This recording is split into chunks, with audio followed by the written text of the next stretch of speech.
Okay, and welcome back to another episode of Tea Time with Mother and Crone. I know my background does look a little different, y'all. As I said before, I'm on the road this week. I am actually filming from the wild and wonderful state of West by God, Virginia. And a little Appalachia information boost going on here. But before we get started, as always, I'm going to turn this one over to Mylinda, and she's going to let us know what's in her cup tonight.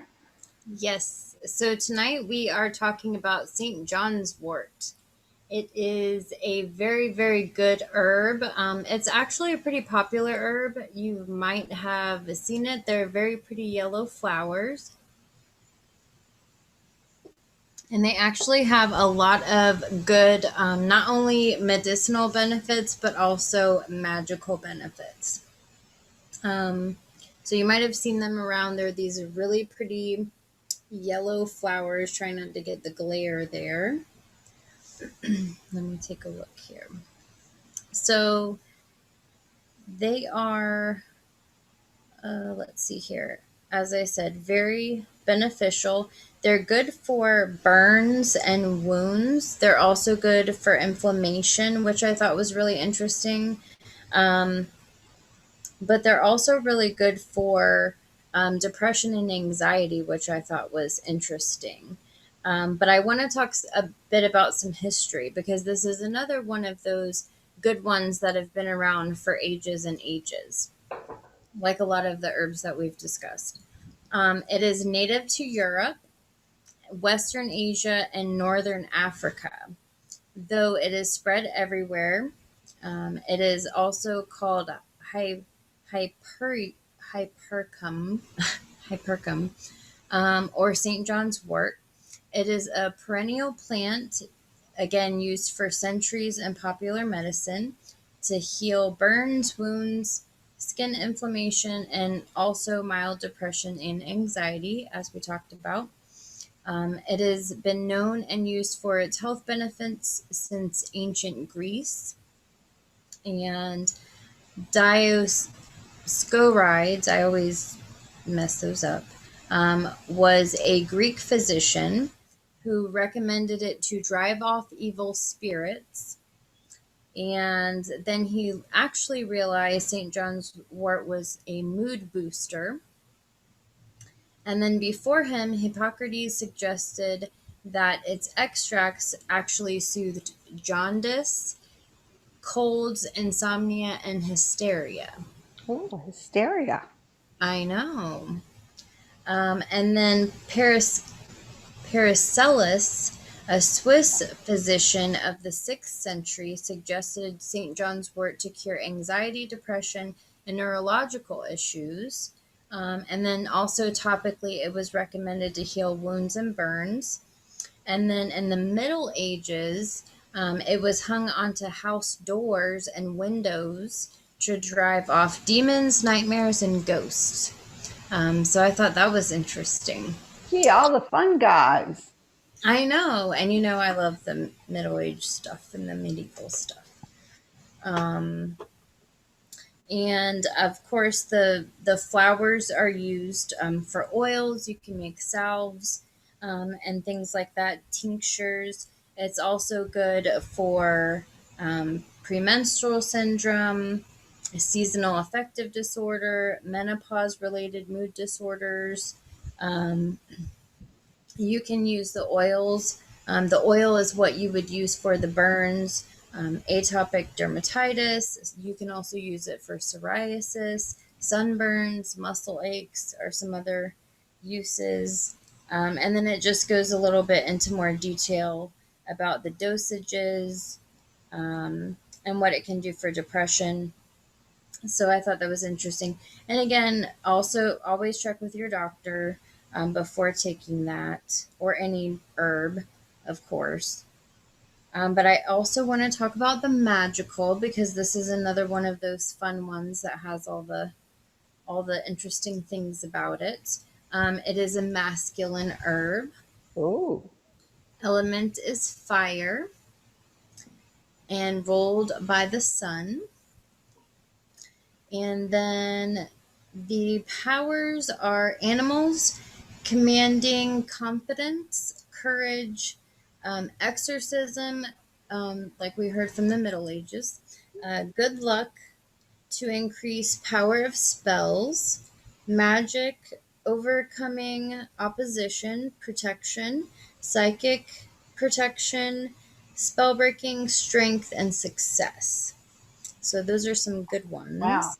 That is some interesting stuff. I like the exorcism part. That I know, fits right? so well with me tonight for some Well, reason. I also find it interesting because St. John's wort kind of reminds you of Catholicism. Exorcism has to be a priest, so kind of. It kind of goes in there just a little bit. We can mess that up real Of good course, for that's the way I think of it because my husband's favorite movie is The Exorcist, so that's just the way my brain works. Linda Blair.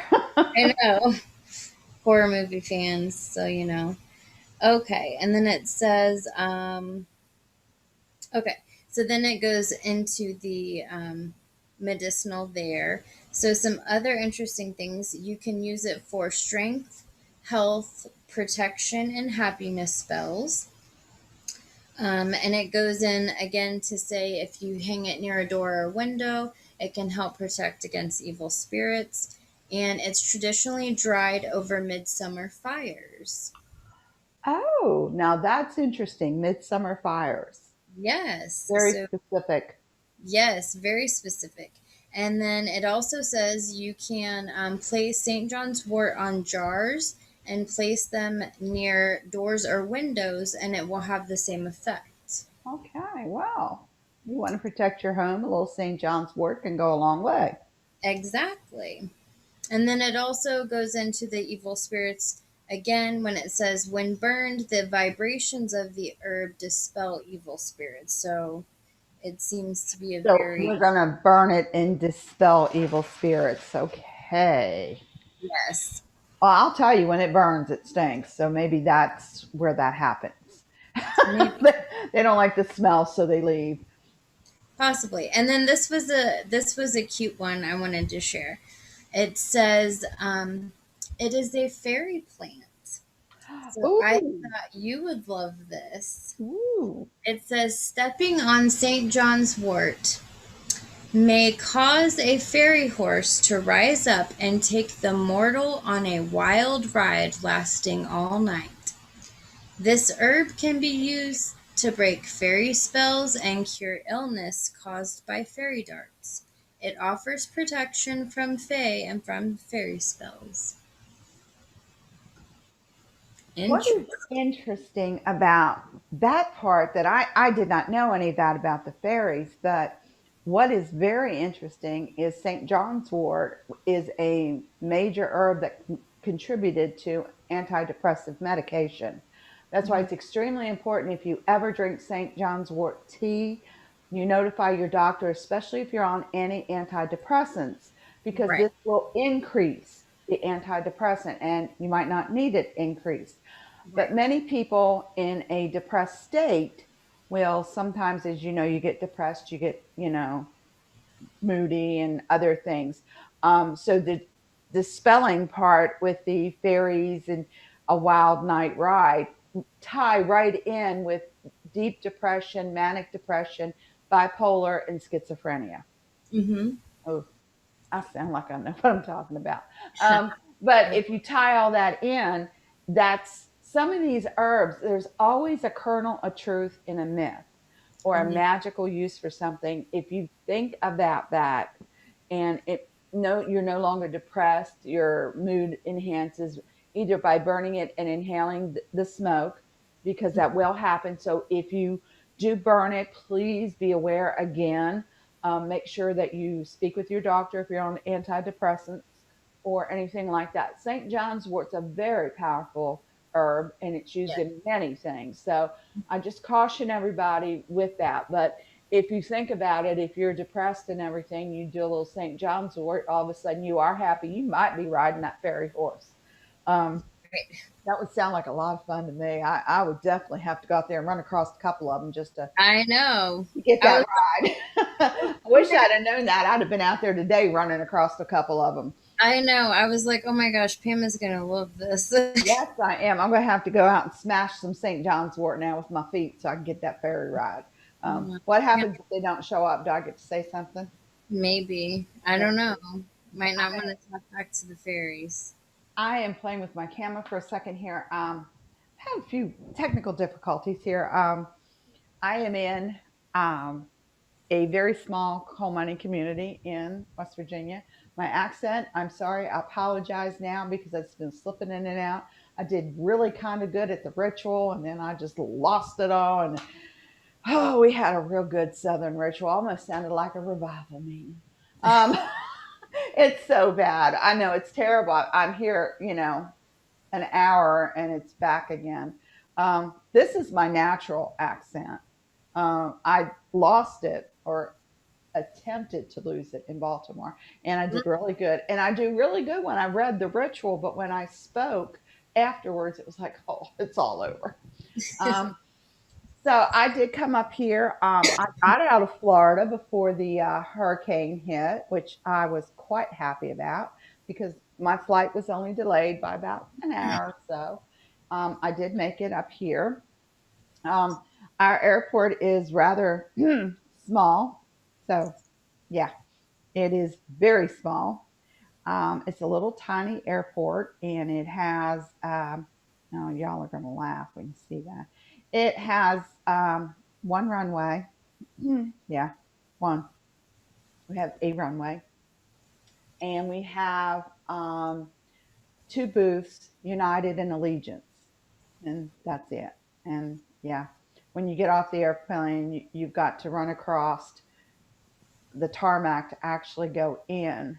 Um, Here is, do not laugh. This is the airport. This is us going in from the airport. I don't know how well that's coming out, is it? Not No, not that well. not that well. Well, this is us walking in. You have to walk across the tarmac and inside and go into the building. Oh So if my it's raining, you will definitely get wet. Um, god. yeah, that.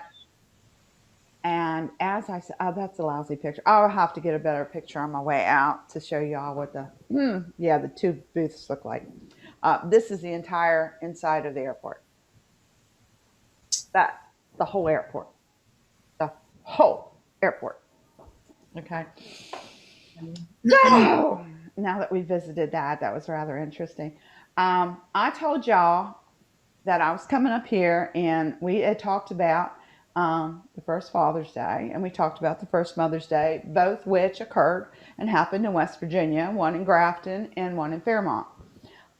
The first Father's Day, it's actually a very, very large church in Fairmont, and it has a banner that goes across the front and says the first Father's Day, and it says, oh, read, July 5th, 1908.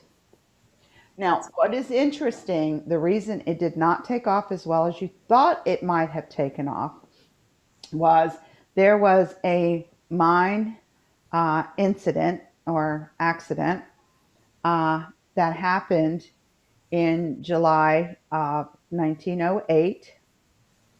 And what happened was it was really sad in West Virginia.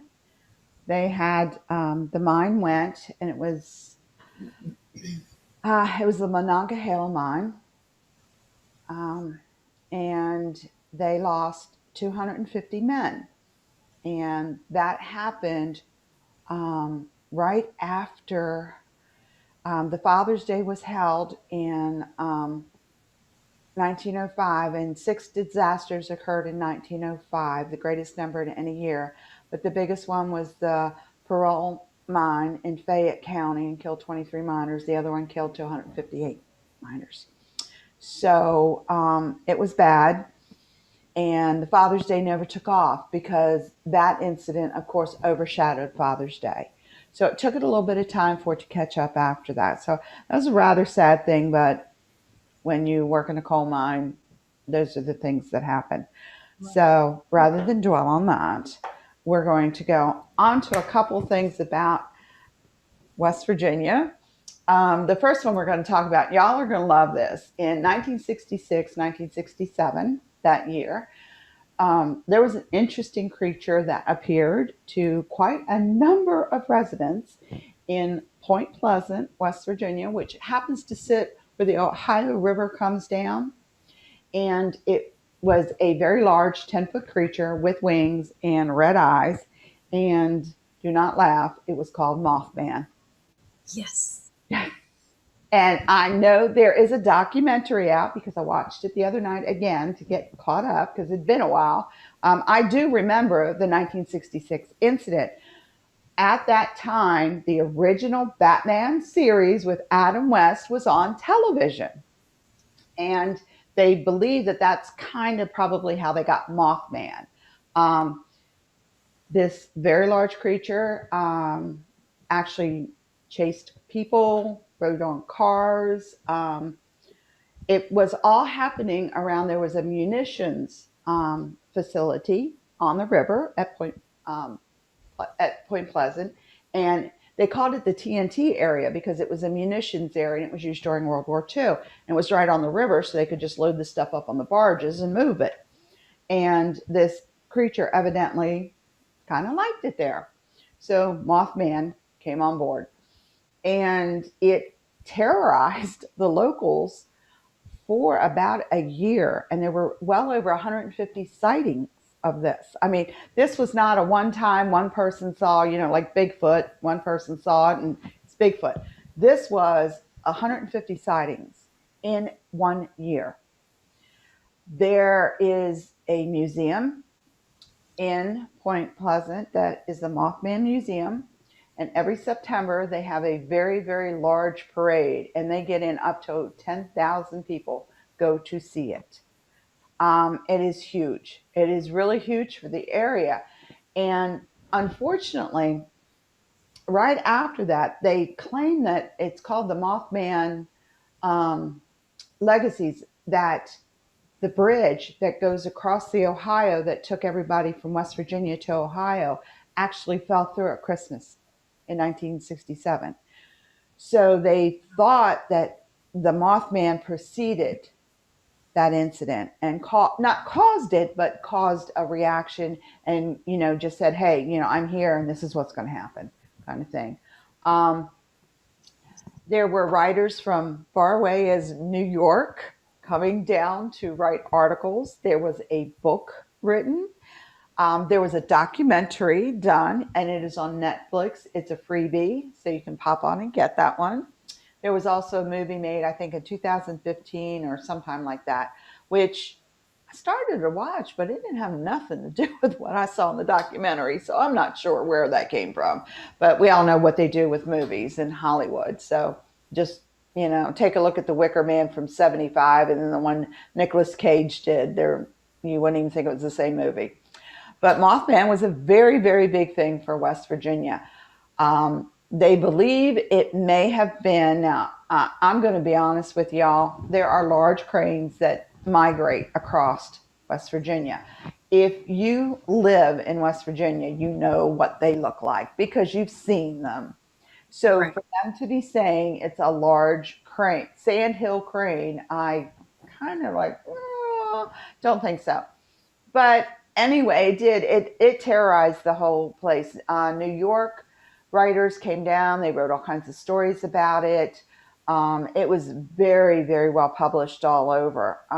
Of course, with a lot of, you know, West Virginia drinking moonshine, saw the Mothman type Well, thing. there's a lot of, and there's been a lot of the paranormal, like especially, excuse me, with the podcasting going on. Like my husband and I, we love listening to like those paranormal type, ghost story type podcasts and stuff. Because there's some pretty decent podcasts out there that aren't super cheesy or corny. Because they tell it sort of like a true crime, sort of. They're very well produced. And there's been a couple really intriguing stories about Mothman, and it's like, ooh, like it's really like convincing, and it's like, oh my, And I like the Mothman Richard Gere movie. I like the But it didn't follow what really I happened. know it never does. It never does because Because it's it's how like, okay, this is not even close. right. Um, but it was a very scary incident, and it became such an incident that people were not leaving their homes. They were terrified. It wasn't like it was one sighting in one spot. It was all over that area.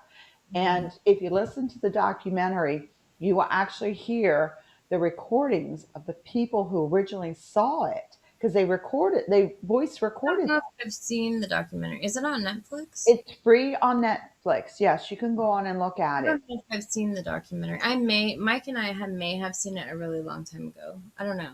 I may. Um, it's not, it just goes over the newspaper articles. You hear the actual people. There are some still around that were there and they talk about it.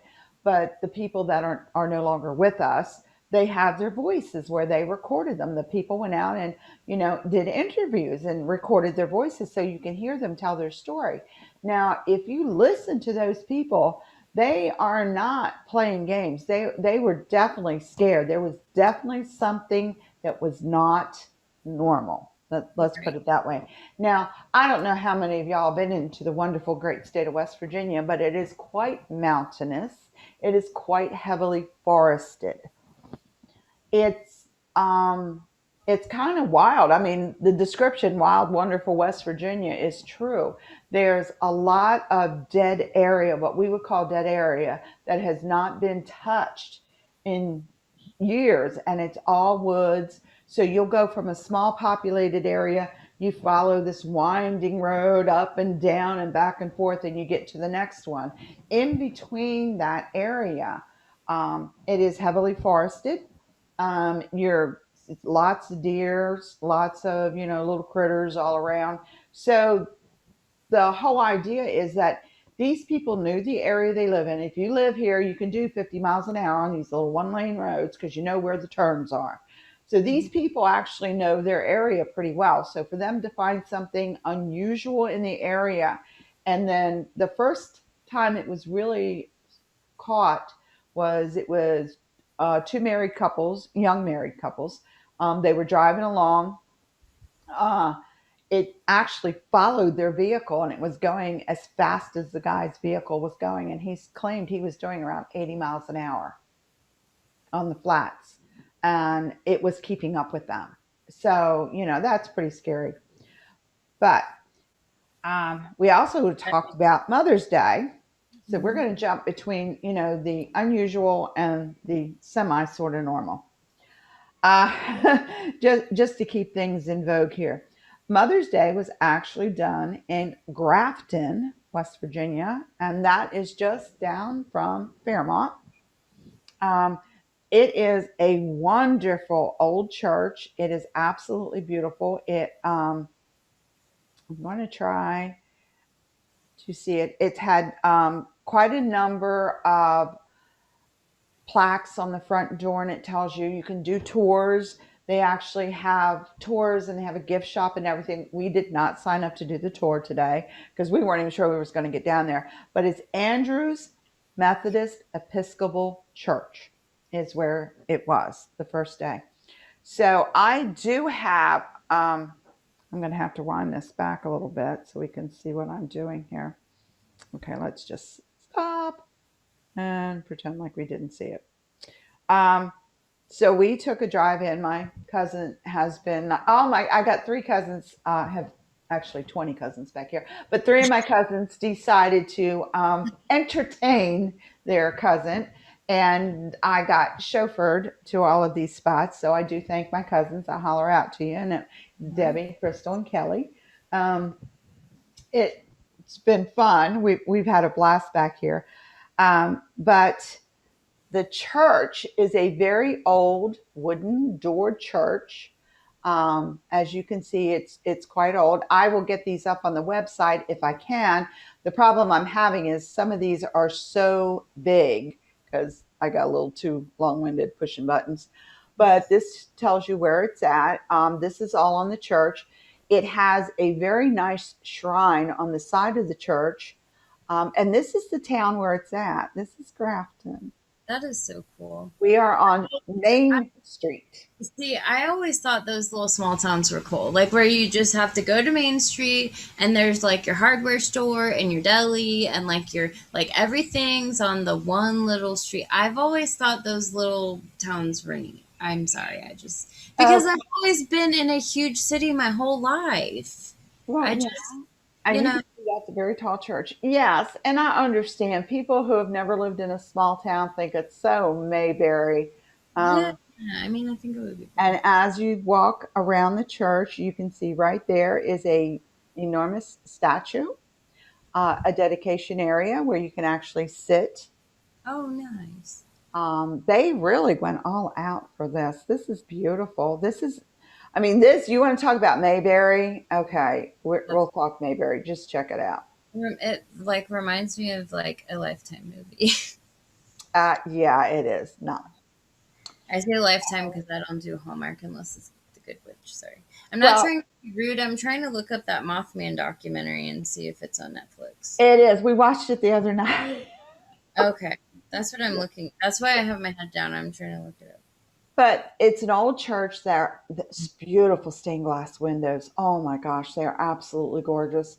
And they do have them protected, so it's kind of great. But I wanted y'all to see, yeah, that's a little piece of history there. Now, I get comments all the time about West Virginia. Um, I did live here. It was interesting while we decided to go to lunch while we were in Grafton at a little deli thing. Yeah. And come to find out, the B&O Canal, okay, the B&O Railroad, and it was called the B&O Canal Railroad for a long time. They actually have this. This is a historic, um, welcome to historic Grafton. And it shows you the B&O cart, and that is the B&O Railroad caboose. Oh, that's cool. So that is in the middle of Grafton on Main Street, mind you, because the church is at East Main Street. We took our lunch at West Main Street. It's the other side of the road that come down the. Oh my gosh. Yeah, oh, it is that bad. I mean, it's funny, but it's not. Yeah, no, that is crazy. Yeah. So actually, as you pull into Grafton and to see the church, it actually has a very large sign. I'm trying to show everybody. It had a large sign that said right there, First Mother's Day. And this is the church and the area around it. As you can see, honestly, it is cute. Um, That's cute. yeah, it is cute, but it's nice. Now, everybody asks me about West Virginia, like, what are the roads like? That is a straight drop from the Oh top of yeah, this that's road. the best roads to ride your bike on with no handlebar. Like, I'm going to tell you, the angle of this is almost 35 degrees. You would be doing about 150 by the time you hit the bottom. yeah, Yeah. Um, that's what you do when you're a stupid kid, though. yes, that's You going do when straight you're down. playing Truth or Dare, and that's what you do on a double dog dare. Now, everybody asks me, how do they build in West Virginia? We literally build into the mountain. You see the car, the truck, the house behind it is another level up. So Oh, it goes level by level by level. So yeah. your house, if it's at the top, you have to drive all the way down to get Mm-hmm. to the main road. Yeah. So it was fun. Um, we had a wonderful time. We got to see a lot this time that I don't always get to see. Um, we did go to, now this was interesting. We went to the witch's grave. Okay. It is in Mannington, which I'm staying about maybe 15 minutes away from Mannington. I actually, when as a younger small child, used to go to Mannington a lot, and we took a hike and we went into Mannington to see this wonderful. Now, I went on the website and brought up the information so we could kind of figure it out. Um, I had never heard of the Witch of Mannington, and I lived here. I asked my cousin, who has lived here all of her life, and she didn't hear nothing. We went to dinner with my cousin and his wife, my cousin's brother, and he's like, "Oh yeah, that's up on Howland," and we're like, going. So evidently, some of us know it and some of us don't. Um, but the witch, I went on the site that had the information, and a lot of the information on the young lady's site is not correct. Hmm. There was a witch grave, and I do have the pictures. We actually went. You can believe that. Um, First out, it starts at Highland Church, Oh. and it is a little clapboard church. It is teeny tiny. Um, and that is where it is at. Now, in order to get to this church, we had a little bit of a rainstorm here, a little bit of a blowstorm. And this is what happens in the mountains when the wind blows. That tree is across the road. We had so much fun getting there today. It was like, Oh my god. so, and not all of the roads in West Virginia are finished, shall we say. So, okay. What? Um, we went to the church, and let me see if I can find the video of us coming home. Yes. Um, this is, I'm filming in the truck as we are going over the gravel road, and we can only do about 2 miles an hour because it is so steep and it is so windy, and it's only barely big enough for the What? wonderful little thing to get through. So, I mean, it was great. Oh, why is that not working? There we go. Oh my gosh. That's So crazy. you will see us. Yeah, it was. Yeah. So, Wow. yeah, and this is, and it's this. Windy If down. you get seasick, do not ever go to West Virginia. You will definitely need the Dramamine. Oh my goodness. This is the road. It was so much fun. And my cousin was kind enough. I met two of my other cousins there, and my one cousin was kind enough to drive us back here. She said, sure, no problem. And she got on there and drove us back. Now, in the documentary, it claimed that the woman, they gave her name, and they said that her grave she had been buried in 1908. She was actually buried in 1905. Um, and they said her gravestone was turned around. It was not, but I will show you her gravestone. Let me see if I can stop it right there. That is her headstone. Mm. They do not have a birth date on it. They believe that she was approximately 63 years old, and she died in 1905. Mm. Her name was Serilda, Jane Wetzel. Now, I'm not sure how you say it. She went by a couple different names. Now, you have to understand many of the people in West Virginia at that time were illiterate. So her name, um, she went by Zelda Jane, which would have been an easy spelling. She went by Sarah Jane, again, another spelling from the name. But what was interesting is her grave marker was correct. The backwards grave marker was the warlock. Mm. They are literally facing each other. The warlock is here, hers is here. The warlock is backwards. Hers is facing where everybody else is. And the warlock's name was Tusca, Tuska Roy Morris. And he was born November the 11th, 1885, and he died December 30th, 1900.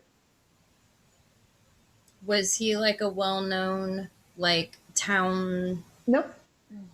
They No. claim that there was, he was the warlock and she was the witch. Now, his is facing away from the road. There were only two. Now, this is a fairly sizable cemetery. There were Mm. only two facing away from the rest of them. All of them face like one way, like you can walk down the rows like you normally do and see all the names. Mm. His was facing hers. So they're facing each other like this. Mm. Hers is facing out, which all of them are. His is facing back. There was Mm. one other one there, and we actually met the caretaker while we were up there. So, I mean, this was like, It was great. He was up there cutting the grass. Let me see if I can. Yeah. Yeah. That's cool. So we were there. We filmed it. You can hear us all talking in the background. Right. It's pretty neat. And you can see the witch's grave is facing out. His is facing the opposite way. Hmm. No. That's pretty neat. Which is, but this is a Tusca Roy. Tusca is the first name. Middle name is Roy, so that would be male, Morris. But they have the birth date on this one, 1885. There's no birth date on that one, but they assume. See, they even have the date wrong on the website because they have 1909 on the website. Because that's what I was trying to. Deb and I were looking it up, so I knew what I was talking about.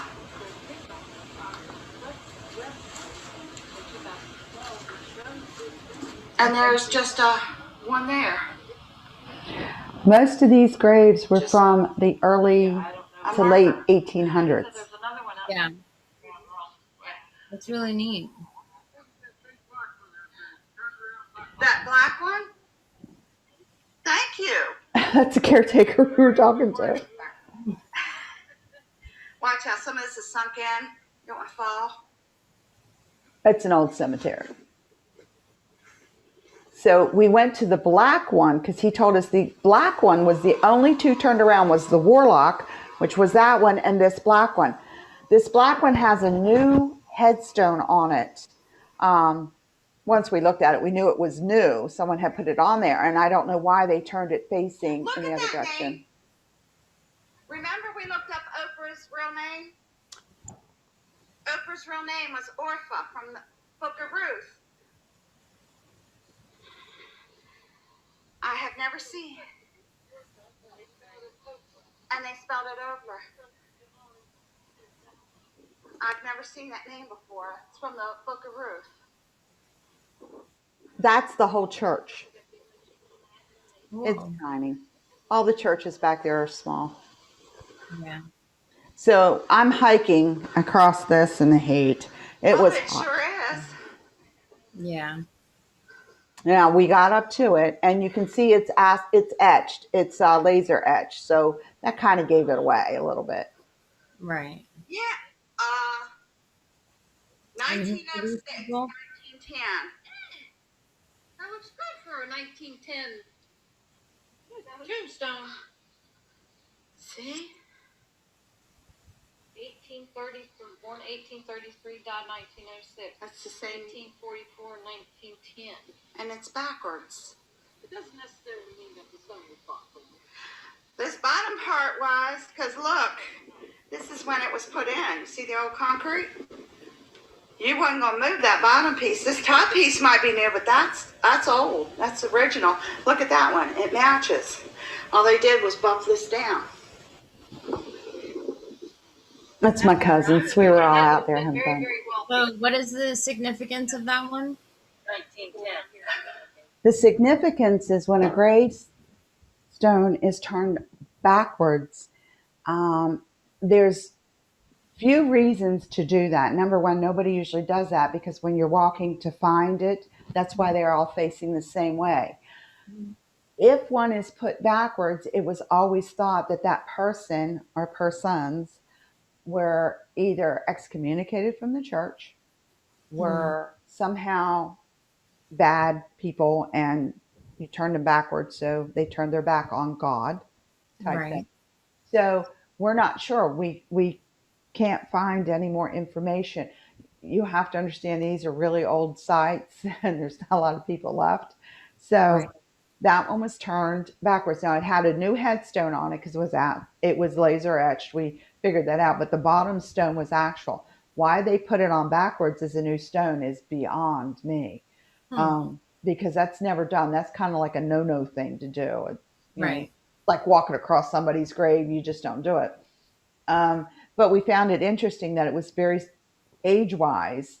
the dates were very similar, but it was a new headstone. Many of the headstones that we saw there, the burials were in the 1880s. Right. So it's very, very old. We had a lot of fun looking at it. But that is the Witch of Mannington. It claims on the website that she had her stairway. You have to understand the symbology of gravestones. There's a whole reference. The top of hers had a Bible that was open, and then you couldn't see it hardly at all. It was really, really fine steps, like going into heaven. Well, Mm. according to the gravesite, it was upside down. Well, there's no way it could have been upside down because the book of the Bible was open on the top of it. Right. So there was a lot of inconsistencies. And I was really kind of disappointed because I was going by what the website said, and I thought she had her stuff together, but evidently not. But Right. there was claimed to be satanic, satanic rituals going on at the church. Hmm. The church is no longer in service, and it looked like it hadn't been for a while, but the caretaker takes care of the grass up there. Um, Many times, kids, and from my understanding from my cousins, who, of course, wasn't them, it was others of their class. Yeah, okay. They're about as innocent as I am. They used to go up there and party at night as kids. So that was the party side. That's why everybody knew where it was that was younger than us, because that's what they used to do, is go up there and party, I guess, and get scared, ghost story kind of things. Uh, Right. but it could not have been turned, what they said, it could not have been turned around. It was set in the ground. You weren't moving that marker. So all of that was conjecture on this person's part, because nothing was turned around. Although the person who they claimed, Roy, whatever, Morris, who was the warlock, his was turned backwards Right. and facing hers. And he died 5 years before she did. Mm. So that's really weird, because if they would have dug his site, they would have dug it with his head touching the headstone. That's why they're called headstones. Right. Hers, they wouldn't have been able to put her in it because he would have been in her spot. Right. So he was actually buried behind his headstone. Interesting. So it was really confusing because we were up there looking around and trying to figure out, what was going on. Because if you put a body in, you put the headstone here. Now, in many old cemeteries, you have a headstone and sometimes you have a footstone. Usually, if they were in the military, they will put a copper footstone at Mm. this end, and your headstone is at this end, Right. and you're in between. Hmm. Okay, so we looked for any kind of headstone or a copper stone for him. There was nothing there. There was no footstone. So he must have been buried that way, and for whatever reason, and this headstone on his had not been moved either, was facing the opposite direction, directly where hers was placed. Because Mm. hers was placed after his 5 years. So that was just a little cool. There were no vibrations. I'll tell you, most of the time, uh, cemeteries hold some spirits, but not a whole lot, because they're usually out haunting or going to where they were happy in life or where there was something in life that's holding them. So everybody thinks, oh, they're full. They're not really full. There's still some there. You can feel some, but it wasn't, it was just like any other. I've been to 3 cemeteries this week, so Yeah. um, visiting my relatives. So there was nothing there, but it was just interesting that it wasn't her headstone that was turned; it was his. And then we Right. found the other headstone, and that was put on much later. I mean, laser etching marble is not that old. I mean, it's even acid etching marble is fairly a new invention. I mean, they didn't do that back in the early 1900s. So the Right. other headstone facing the other way was interesting too, because again, the body would have been here, and the headstone should be up here, and it's here where the footstone should be. Mm-hmm. So, and the caretaker didn't have any information, and unfortunately, with a lot of these small cemeteries, they're family owned or they're owned by a small group of people. And if the church is not being used, like that church is not, the church is actually sitting inside the cemetery. Right. So, if it was a viable church and there was still something going on, we could always call the minister, but it is not a viable church. It is boarded up, it's one of the little clapboard churches that would seat at most 15 people. Oh, wow. And that's most of the churches back there. So that was interesting. I'm going to try to get all these wonderful things on the site so that you can all see them and experience the fun trip I had. Lives in the cemetery. Of course, we talked the whole time. That's my cousin. The voices you heard were my cousins. We were all just talking and trying to figure out. Someone told me we sounded alike, and when I heard the recording, I'm like, oh my gosh, we all sound alike, don't we? Oh my God. Terrible. But it was a really interesting trip. We got to see some of the sights, in the old cemetery. But this is actually, it's a wonderful hill that we had to drive up. You could only go like 2 miles an hour. Nothing was paved, and that's the way most of the churches are. Most of the small towns are back there. The main road will be paved, but the other side roads are. Now, this had crush and run gravel on it, and it wasn't that old. So someone has come up and taken care of it because they still have things that go on up in that area. Um, Oh, so it was bad. I mean, it was terrible driving up here. I mean, it was just. I was trying to take the pictures to let everybody know that. Oh my goodness. wow. That one looks steep right there. And that was That coming down the hill from the church, from the cemetery.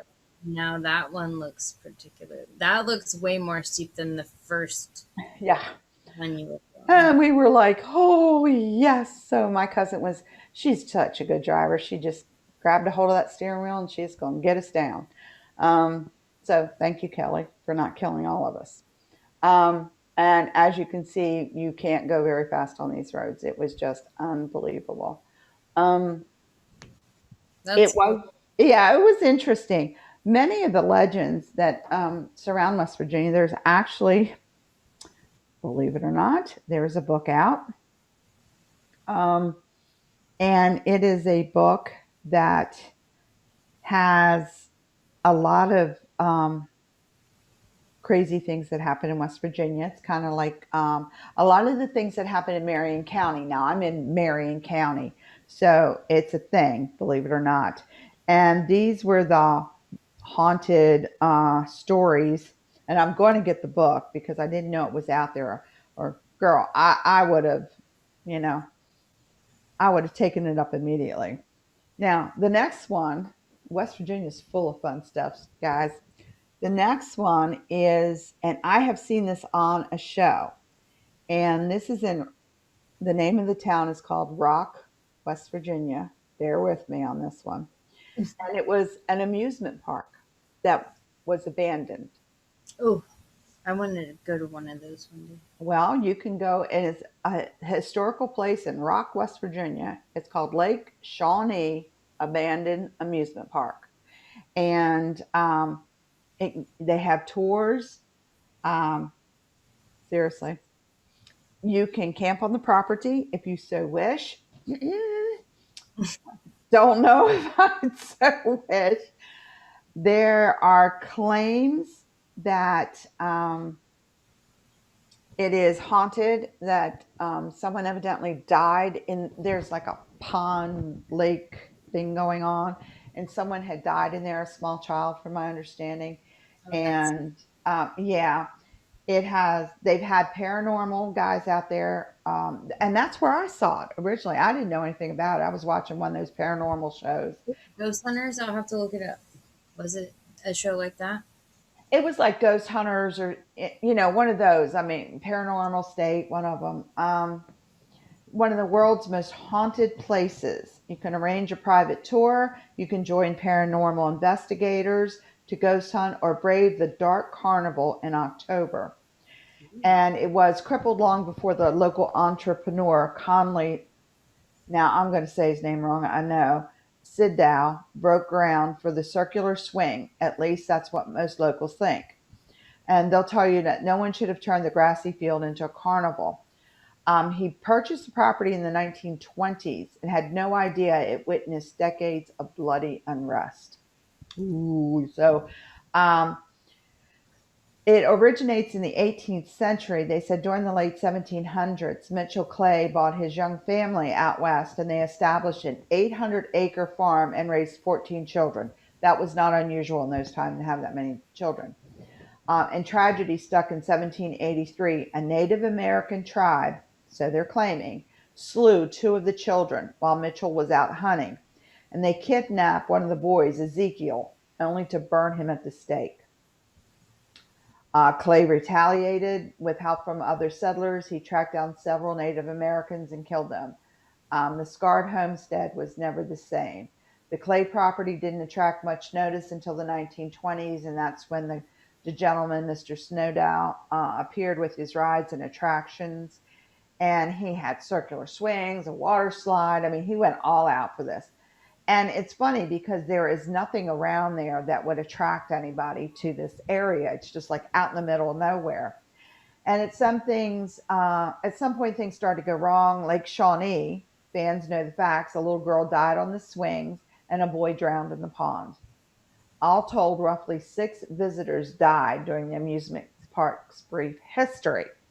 And then in 1966, it was abandoned. Now, remember, 1966 is when on the other side of the state you had Mothman coming on. So the slides faded. Before too long, they're rusty. They rusted up and got all that. After 20 years, another businessman approached Lake Shawnee, Gaylord White, and he bought the Sleepy Meadows. Seemed ideal for a future neighborhood. But as construction crews tore into the grass and soil, they unearthed bones and Native American artifacts. It turned out the amusement park sat atop an ancient burial ground. Isn't that always the case? Isn't it? And most of these skeletons actually belong to children. Well, I mean... And they claimed that they had some archaeologists go up there, and they think the remains were there much, much earlier than the Clay settlers. So it was always, quote unquote, cursed before Clay even started there. So the White family decided not to challenge fate. Instead, they developed, went elsewhere, and they just left the burial ground and rides intact. That means Lake Shawnee will continue to stand. And that is in Mercer County. So, if you want to go, you can actually go on to Lake Shawnee Amusement in West Virginia, and it will bring it up, and you can click on. They have paranormal groups that meet there regularly. They have, you can go in and camp on the site if you so desire. I'm not sure I'd want to do that. The Arctic Carnival thing. If Haley found out about that, she would be begging me to go up there. Oh my God. It's really scary because they say it is haunted. They say that you can feel like all of a sudden the rides will start moving, the swings will just start moving. The wind won't be blowing. The swings just start moving. If you want to visit in October for the Dark Carnival, as they call it, you arrive at dusk, and then they give you a tour, and you have lighted bonfires and all kinds of stuff. So it's Lake Shawnee Abandoned Amusement Park. So that's another one. So, and they have a whole setup, and look at the Ferris wheel. If that's not scary, I don't know what is. Ooh, I was wondering if it had like vines and stuff. Yes, it does. Oh, yes. It is, you do ghost hunting. And like, this is the old swing set. Ooh. That's what makes it creepy when there's like vines and dead stuff on it and all the foliage.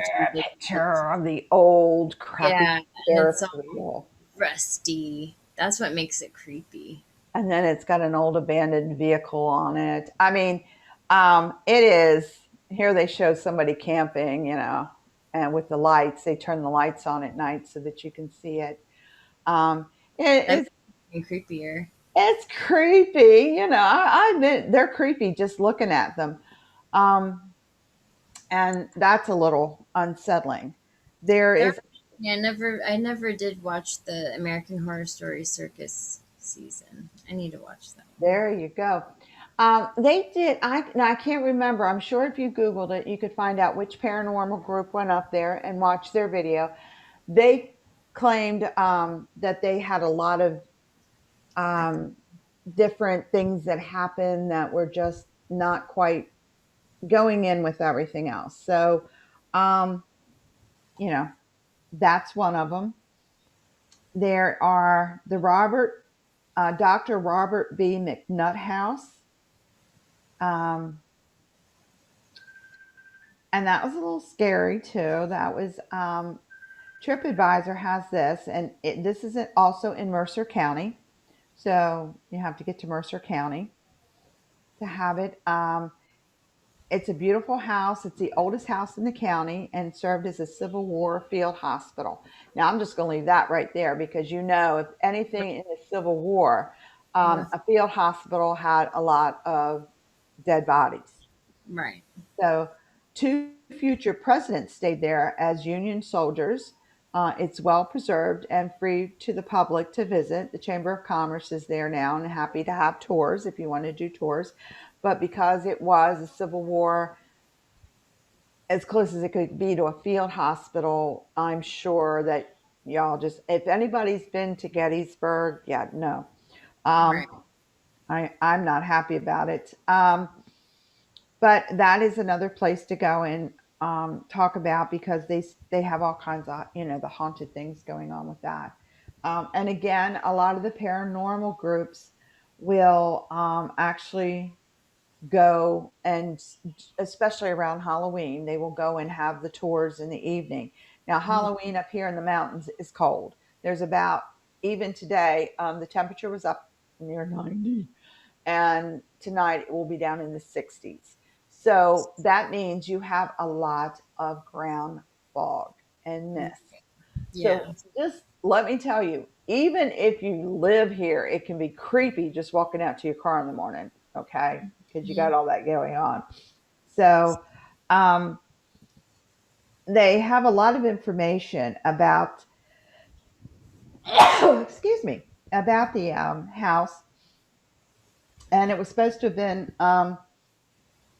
it was sold in 1847. It was sold for $200, and the doctor, he was the only medical doctor between Charleston and Bristol, Virginia. So that's Charleston, West Virginia, which is the capital, not Charlestown, but Charleston. Charlestown is out on the Panhandle. So between that and Bristol, Virginia, so you're talking way. He was the only medical doctor, which was not uncommon at that time. Right. He was also the co founder of Princeton Savings Bank and the only financial lending institution in town. Wow. West Virginia is very small. So they claim that since it is the oldest house in Princeton, as well as being a Civil War field hospital, they claim that they have all kinds of paranormal stuff going on all the time. So that would be another place if you wanted to go. Um, West Virginia has a lot of really cool history like that, and old history. Many of these houses are quite old, um, and as they are old and you're sitting in the mountains and there's nothing else around, um, first of all, you're scared by the ground. There's no ground clutter, so the stars are like bling Right. out at you. So already, if you're from the city, you are already disoriented. Yeah. Now let's add a little fog to that. Mm. Now let me tell you how many critters are in the woods. Yeah. Okay, we saw 4 deer coming home Mm. daytime. They I'm were jealous. they were only about yay big, so they was barely see them. They were on the side of the road. They went hopping into their whitetails. They still had their spots on them. That's how young they were. They're little babies. But you will not always see them because they're so small. If they're walking through the high grass, you don't see them, but you Right. hear them. Okay. You're in the fog. Bambies. It's dark. There are no street lights. They're unheard of. Oh, I bet. And you've got something walking in the tall grass. Now, Right.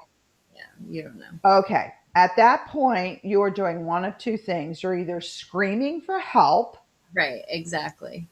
peeing your britches, Right. or running like hell. Mhm. So I'm putting it out there. I only say that, and I'm not being mean to anybody. I only say that because if you're from the city and I bring you out here with no ground clutter, the stars just like are enormous. If you've ever gone somewhere like hunting it in the mountains, you have that. And it's really, it can be very disorienting if you're not used to Right. street sidewalks, Yeah. street lights and house lights. And when you shut your lights off here, it's dark. Oh, trust me, I've been in my mom lives out in the sticks. I grew up in the city, but I also grew up in the country in a sense, but I mean, yeah, I get it. Like I'm a hybrid. Well, I lived my summers back here. I was born back here, and we were back here when I was a small child. And then I spent all of my summers and holidays back here. So I went to school in Baltimore, Maryland, which is, city, Right.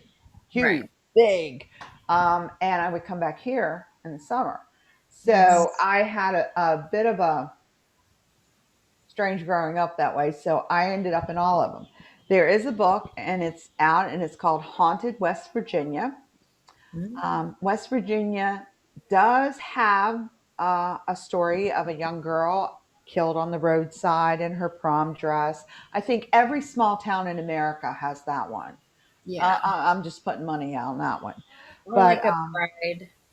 yeah, a bride or a girl in a prom dress, or someone you pick up on the side of the road kind of thing. And if you look at the cover of the book, and it's interesting. It's called Haunted West Virginia. You do see the picture of the young girl. Oh, okay. Okay, so that is a very popular. I don't want to say it's more folklore because every state and every small town seems to have that, where it was a prom or it was a dance or it was a wedding or something along that lines. And there's a young lady who ends up, whatever. And that's kind of a little unnerving, I'm sure, for most people. But there's a lot of those out there. Now, there's also Haunted West Virginia Ghost Stories and Strange Phenomenon, which is another book. You have to understand you are, and I'm going to show that picture. And again, that was the same one. Okay, let's try this one. Yeah. Haunted West Virginia Ghosts and Strange Behavior, Barnes and Noble. So Nice. there's lots of that out there. All small towns, and I'm just putting it out there, and for any small town, there are nuances in the territory, in the land itself. We are a coal mining community. Right. That's whatever. I'm actually literally, if you take a rock and toss it from her front porch, you hit the coal mine. Yeah. The Wow. Ida May coal mine. That's where I'm at, Ida May. It did stop working in 1971, Mhm. but it was active until 1971. So it's literally across the street. Wow. Yeah. So that's interesting. Now you have to understand with a coal mine, the ground underneath does shift.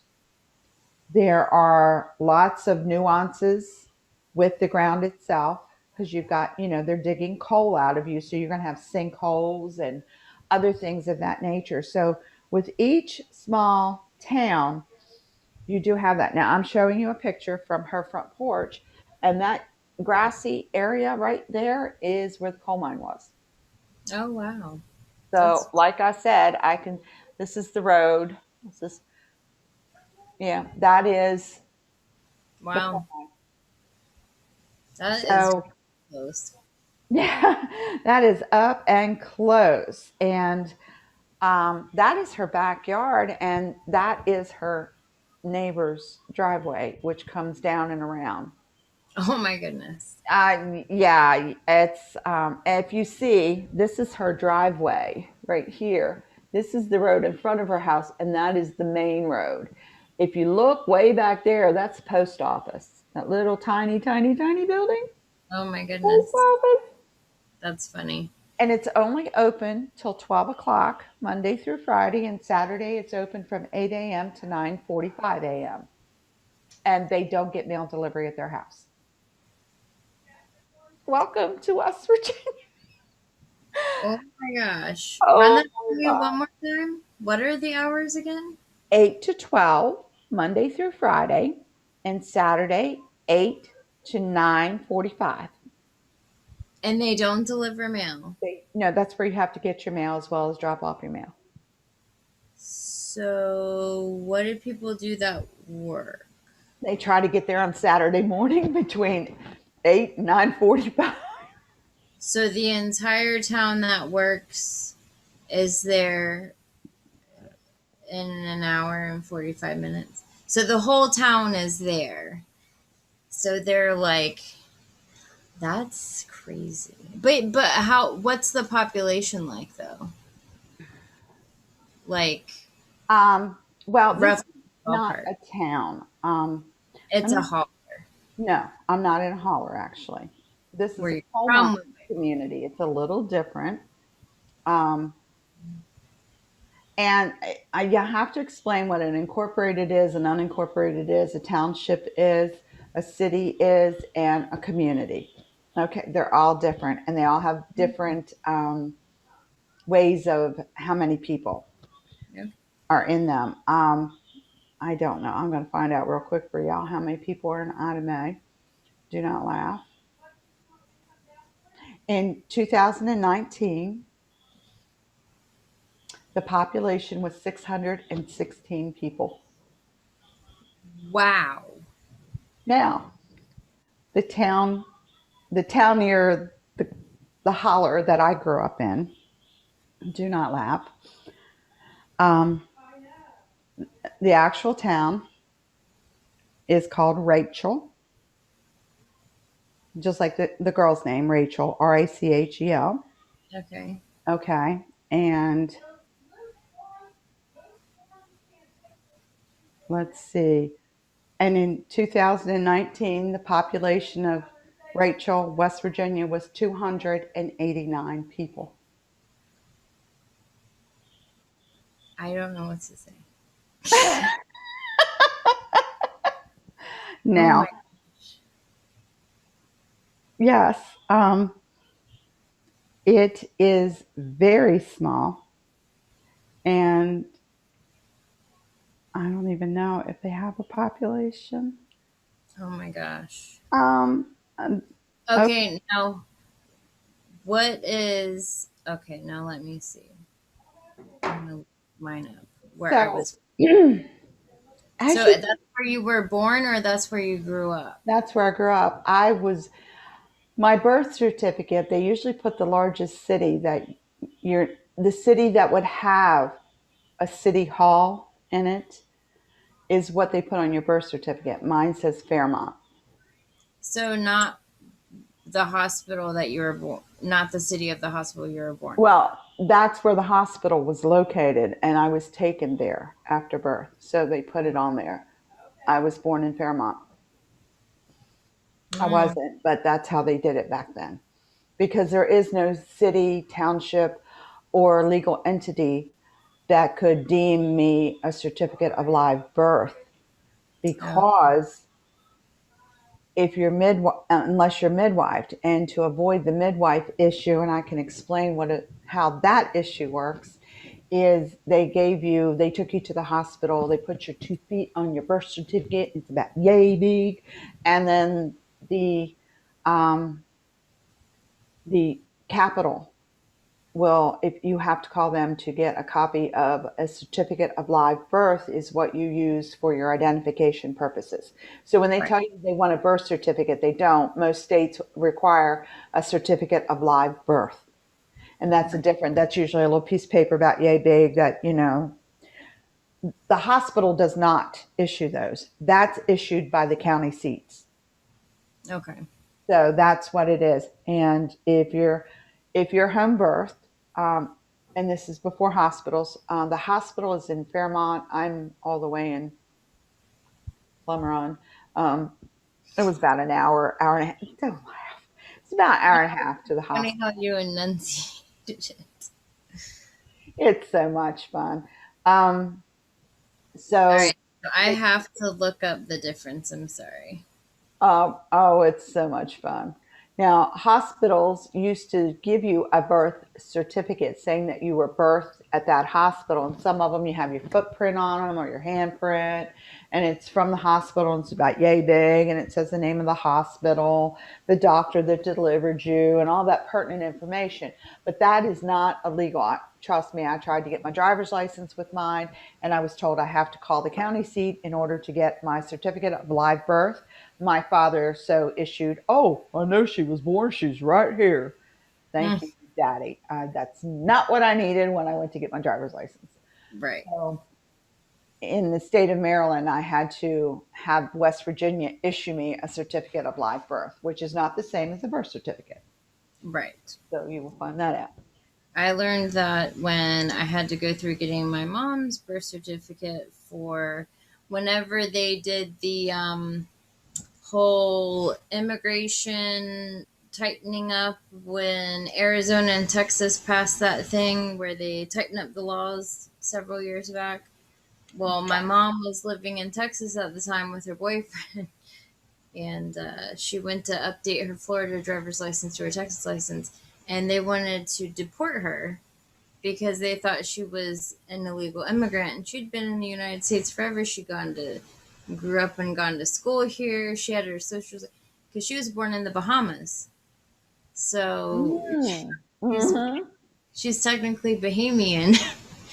And so I Cool. had to go through the whole thing of taking her to the immigration office and all this stuff. And I was like, and my grandmother passed when I was 8, so it's not like I could be like, "Hey, grandma, what the hell did you do?" Like, she was 16, when she did all that. And oh my gosh. And they had to contact California records. It was a nightmare. And that's when I learned about that whole life certificate, birth Yeah, certificate. I learned about it now they let me go to school with my Hmm. birth certificate in Maryland.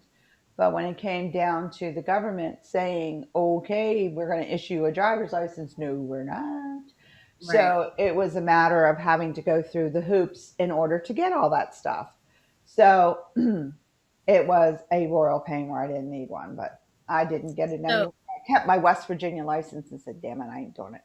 So Um, to compare real quick, your 200 and whatever population. So where I was born was Stockton, California. Lord. So as of 2020, the population was 314,835. It is the 13th largest city in California and the 62nd largest city in the United States. Yeah.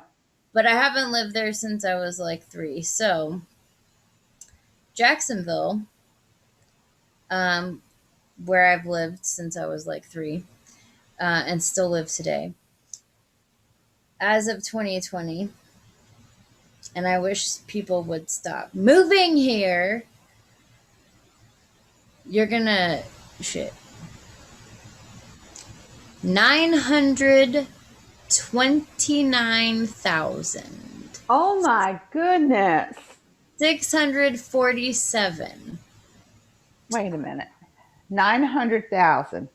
Is that what you just said? 929,647.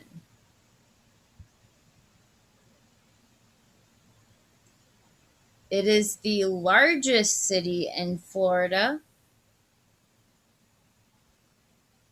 and the 13th largest city in the United States. All right. Now, you just said 900,000 in that city in Jacksonville, right? The entire state of West Virginia has 1.7 million. Oh my God. Yeah. So basically, Jacksonville is about size of West Virginia, population wise. Okay. So if you doubled the population of Jacksonville, you have the entire state of West Virginia. Right, right. Oh my goodness. It's insane. And I think, like I said, I think my county is the largest landmass in the whole East Coast. It's insane. I'm telling you, like 200 people, and you're telling me it's 900,000. Yeah. Whenever we changed our cell phone provider, when I was trying to port my number over, we had to keep coming up with a different zip code, or it was not my phone number, it was for my iPad or something like that. Because I upgraded my iPad. So I had to come up with a new phone number, and which I don't care because I don't like use a phone number for the iPad. And we had to keep coming up with different zip codes until we can find an available number. We got to like number 28 zip code there, and I asked the lady because she was looking at a list, and she goes, your city has over 52 zip codes in it. And I was like, holy crap. Not my county. I was like, holy crap. So Wow. I wanted to keep, because I wanted to keep the same area code. I didn't want a different area code. Right, right. Well, we have one area code, 304. We have 904. I was like, I don't want a different area code. My OCD that will drive my OCD. And I don't live anywhere. I've never had a different area code than 904. It's like, that will drive me insane if I have a different area code. I just can't believe that if I doubled Jacksonville, Florida, I Not would even have the state doubled. of West Virginia. Not even doubled. Like I one know. and a quarter. Not even 1.25. Less than 1.25. I know. It's like, I'm sorry. So, when I tell you that people here live in little villages, I am not exaggerating. I mean, 200, that's crazy. 230, 289 now. Come on. Well, that's what I mean. That's a little town. Um, it's interesting here. It is very interesting. I'm going to try and get all these. I'm going to figure out. I'm going to call our techs tomorrow so they can figure out how I can get these stupid things uploaded. But I will upload some of the pictures to the website so y'all can get a good ha ha over them. Now, if you are in a rural town like this, herb medicine is extremely important. And a healer is extremely important because you could not get to a doctor. Your midwives and your healers were the first people you called. The second in line were your veterinarians, and the third would be a doctor, if you could find one. Now, as you saw in the 1800s, they had one doctor that served everything from there to Virginia. So Right. we're not exaggerating when we say, now you have to understand also, West Virginia roads are not straight by any stretch of the imagination. It did not look like it. Oh, and that was a pretty straight road. I will Oh, tell you, the roads are, and I don't joke at this. If you do have any type of, I don't know, seasickness, motion sickness, you will have to take Dramamine to drive in that's West Virginia. crazy. That's crazy to think of that because I never associate that. Like, I always think of a boat because I'm surrounded by what I don't think of. When you're Well, also, doing I've never had issues with car sickness either. right, Well, So, it's motion sickness, and it's when you're moving so much that your inner ear is, right, sloshing around. That's what makes you sick. So usually it's a boat because of the motion of the boat. But when right. you're driving like this, Yeah. It's kind of like a boat. and that's just to get to the grocery store. Right. Oh gosh. Okay. I have pictures of us driving where I'm just holding it like this in the car, and you are seeing the road as we go like this. And yeah. So our road And a system, lot of people have pickup trucks there. oh, everybody's got pickup trucks and Yeah. For oh, those roads. yeah, it is. You'd have It's a to. little redneck. Okay. Yeah, of Get out course. here. Hill folk. But if you're going from one town to another, the roads, the speed limit on most of them are only 25 to 35 miles an hour because Oh, the I bet. curves are all hairpin curves. I You bet. will take a curve and almost literally go back on itself. Ooh, So when I'm telling you it's only 12 miles down the street, it was 12 miles to go from Fairmont to Grafton, and it was 47 minutes. wow. That's because I can't tell you how many. It's 12 miles as a crow flies, but the road going there is, yeah. Wow. So yeah, we left here and we went to Grafton, 11 East Main Street, and um, it took us 47 minutes, I believe it was. I got to spell Grafton. Here we go. I can't spell to save myself today. Um, that's because I've been in West Virginia all week. Oops, as I drop it. It was 25 miles, sorry, and it was 42 minutes. Mm, Now, that sounds about right. That's about how far it is from here to St. but do Augustine. you see the road? Yeah, the road looks nuts. Yeah. Okay. And most of the speed limit was between 25 and 35 miles an hour. Oh, wow. That's crazy. So when we say it takes all day to go somewhere, it does, unfortunately, due to now that doesn't even include going through some of the small towns on your way through. Um, Right. we went, My sister is from West Virginia. I can't remember what city she was born. She was born there. I don't remember how. She didn't live there very long. She grew up the first part of her childhood in Lexington Park, Maryland, and then she moved down here. Yeah, and then she moved down here when her mom. She's my stepsister, but we don't use that word.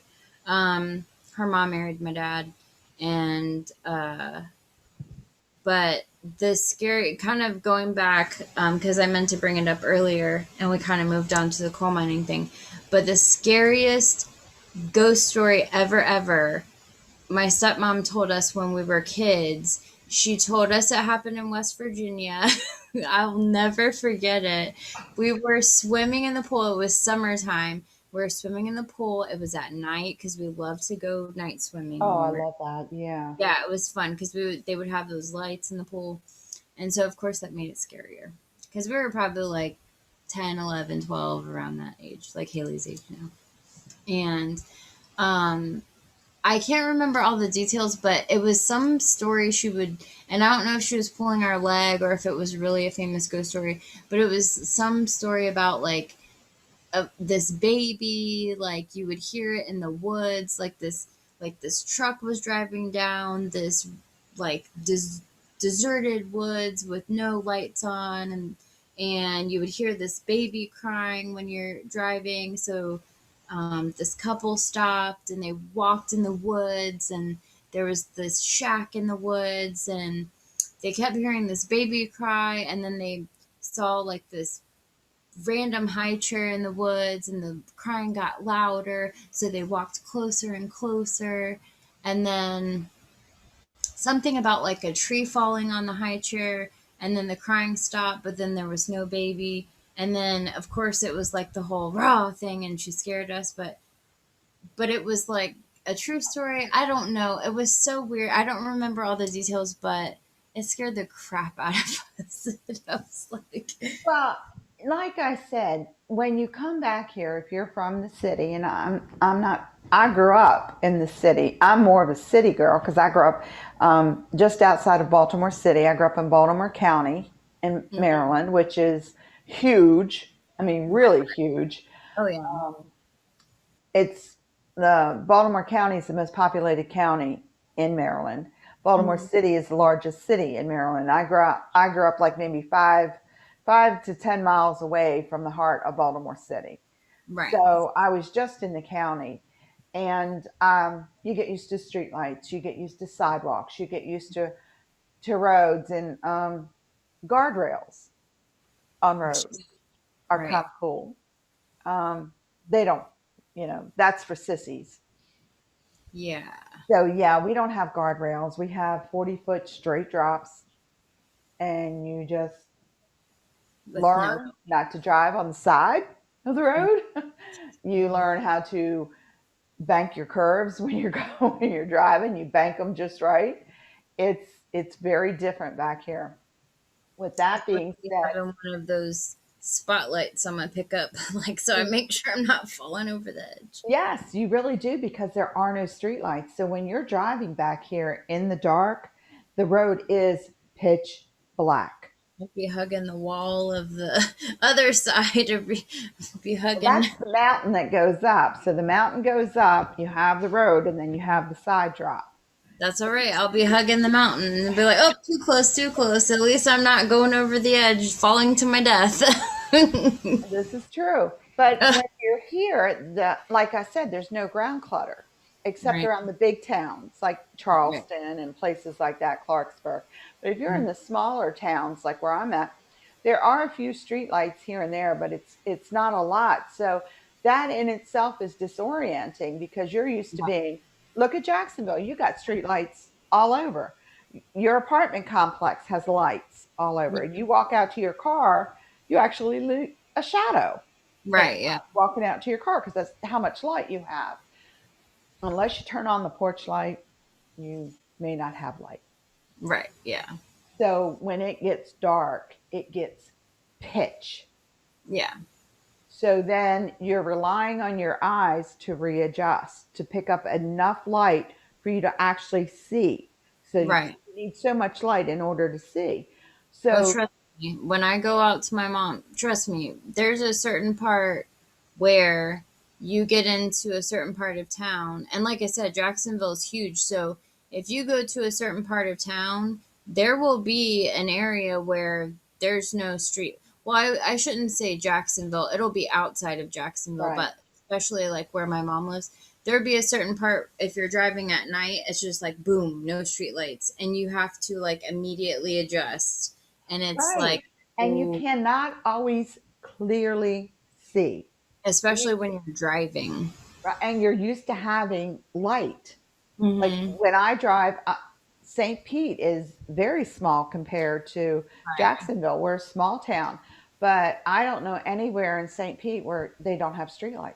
Right. Yeah, it's more the outskirts here, but there's plenty of places if you drive like an hour outside of here. Yeah. Just Dirt like me, if I roads. go an hour outside, but I'm driving around St. Pete all the time, there's plenty of lights. I don't have to worry about, trying to find a road sign. Oh, and the road signs here, you'll love it. I swear. Oh my gosh. Little letters. I mean, that's why you can't do more than 25 miles an hour because you cannot see road signs. Oh my We're goodness. traveling Did along, the, and did the roads even show up on GPS? not all of them. And Uh, this honest truth, we were going out to the cemetery I had to ask. and we're going along, and I pick my phone up and I'm ready to GPS something, and my cousin looks over and goes, "You ain't got service." Wait, Uh-huh. no, I don't have service. She says, "We got to get up on top of the hill again before you get service." We were going Oh, through town. We were going through you town. have to be, you have to be like, uh. Oh my And gosh. That's it was like, I don't have service.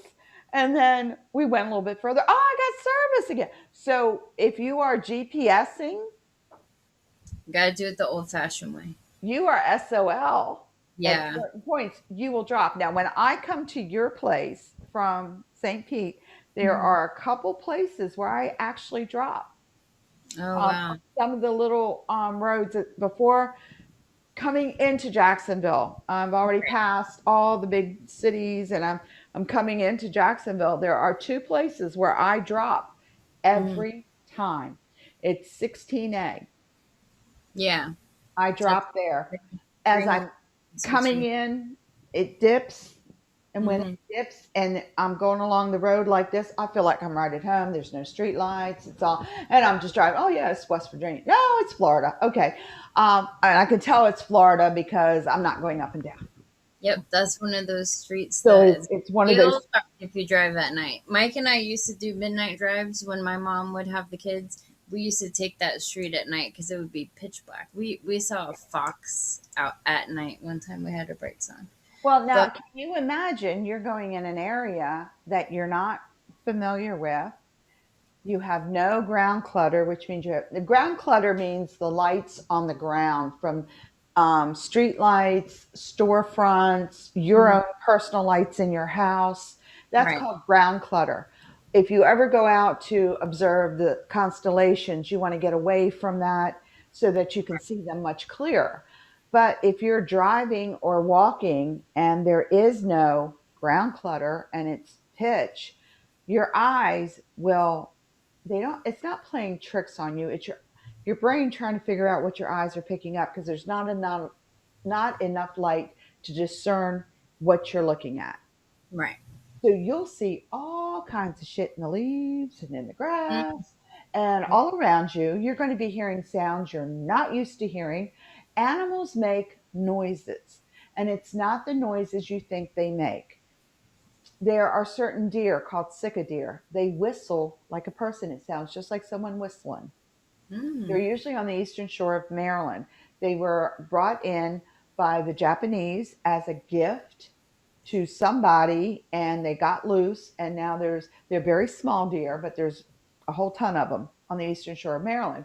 If you're sitting there in a tree deer stand, you will hear someone whistling, and you're going to think it's a person whistling. It's a stupid deer. Okay, they make grunting noises. They squeal. Oh. They chatter. That's just deer. We're not talking I'd be about, like, who's cat calling and who's making fun of me? right. And you're sitting there, and I mean, that's just them. Then you've got the possums, you've got the raccoons, Yeah. there are several types of deer here. Way back in the day, I remember as a child, I was really little.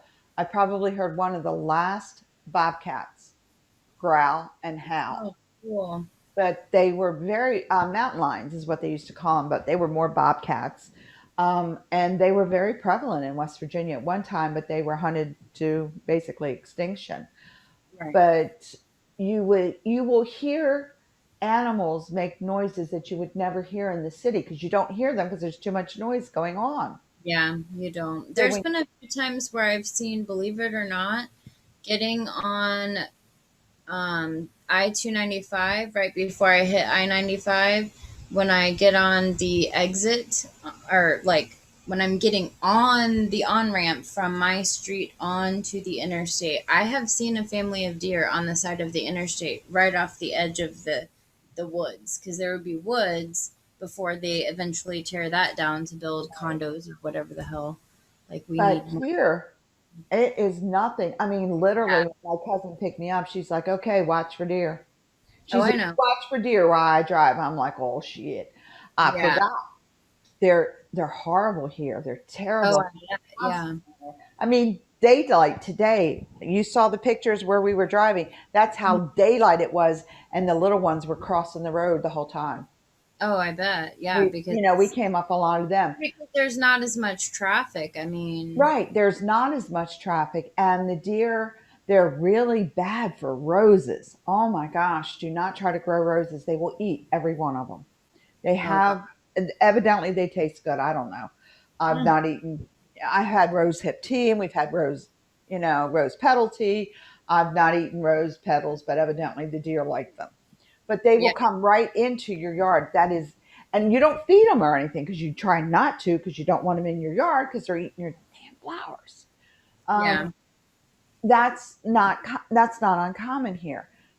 Animals, like I said, make noises. You're sitting in the woods and you're hearing growling and I noises, don't and know what it is. you have no idea what it is. And if you're more cityfied, and oh, I know what a possum is. Well, do you know the noises a possum makes? Have you ever heard a rabbit hiss and squeal? Rabbits hiss like cats when Yeah, they get I angry. have actually. So if you're not used to that, you think rabbits don't make no noises and they're so little cute. Yeah, right. You hear one of them out there mating or, tearing up somebody.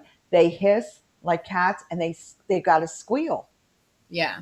So if you're not expecting that, you're going to hear this hissing noise and like, oh my gosh, Right. it sounds like a cat hissing. It's not. And that's the other thing. There's dozens of cats everywhere. Ugh. Um, There are and always seasons they're of cat. feral. And here it's very common just to let them out and let them run and catch the prey and keep the rodents down. Mm. But it's different. It's a different lifestyle, and it's a lot of fun there. Um, Again, we went out to eat, but we had to drive all the way into the big city to get food because there's no restaurants around. Oh my There goodness. are there's very few places to really go. I bet. Yeah. So it's fun. It's interesting. I'm going to be posting more and more fun stuff. I'm I excited. leave. I leave on Sunday. Oh, just a Part of couple. me doesn't want to leave. I really love it here. I mean, I grew up here. The only thing that forces me down south is the cold. Yeah, yeah. When I it is, I couldn't live in the cold. I mean, I would love to visit, but I couldn't. I've been in Florida for way too long.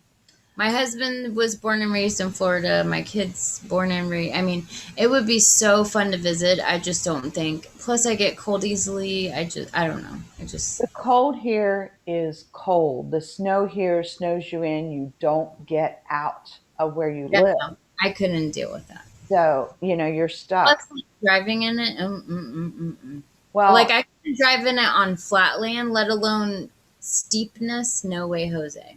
oh, you would have fun on these roads. Some of these pictures are just for you, so you can see our roads.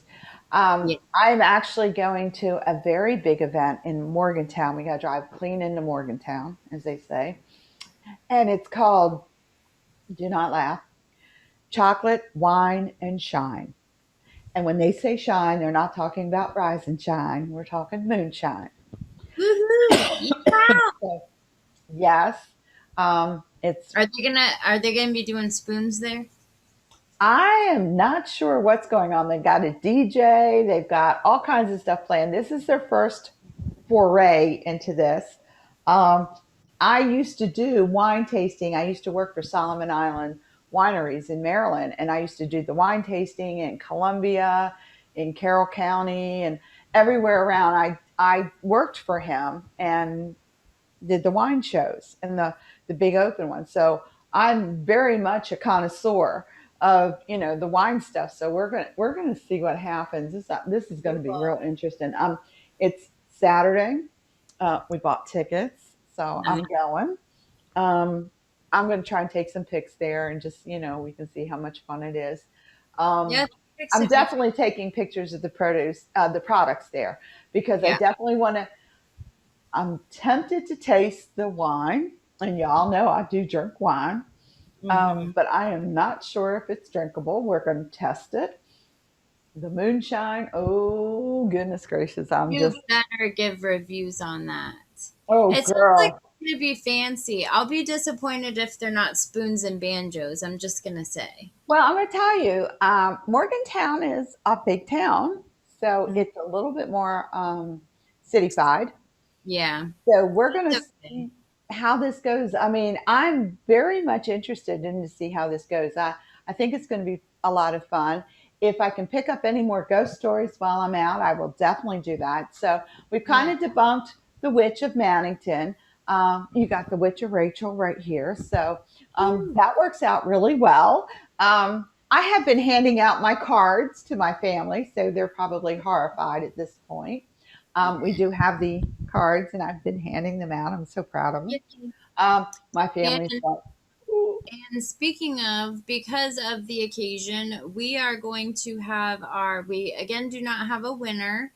So don't forget to email teatimemc@gmail.com, and that's T time, THYME MC and then T in front of it, of course, TEA, timemc@gmail.com. So the keyword or key phrase this week is going to be West Virginia, in honor of Pam's visit.